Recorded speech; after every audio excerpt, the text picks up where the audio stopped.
ഇങ്ങനെ ഒരാളോട് ചെയ്യരുത്. അറ്റ്ലീസ്റ്റ് എന്റെ ഫേസ്ബുക്ക് നോക്കിയിട്ട് ആള് വീഡിയോകളൊക്കെ ചെയ്യരുത്. പക്ഷെ എന്നെ വിളിച്ചു നോക്കിട്ടൊന്നും ചെയ്തുകൂടാ.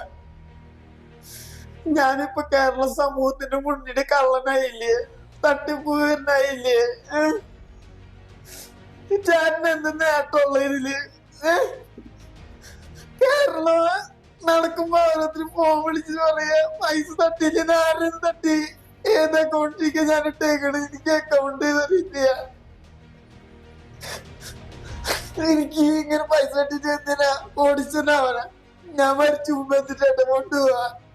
സ്വദേശി രേവത് ബാബുവിനെതിരെ ആലുവ SP-ക്ക് പരാതി. മാധ്യമ ശ്രദ്ധ നേടാനുള്ള വ്യാജ ആരോപണമാണ് പൂജ ചെയ്ത രേവത് ബാബു ഉന്നയിച്ചത്.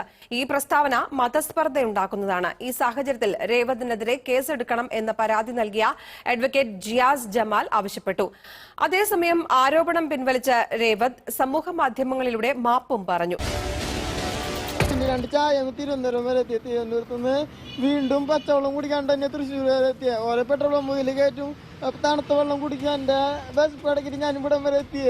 അറിയോ, കള്ളനെ പിടിച്ചിരിക്കണം എന്തായാലും. കാരണം പിന്നെ ഇങ്ങനെ ഒരാൾക്കും വരാൻ പാടില്ല.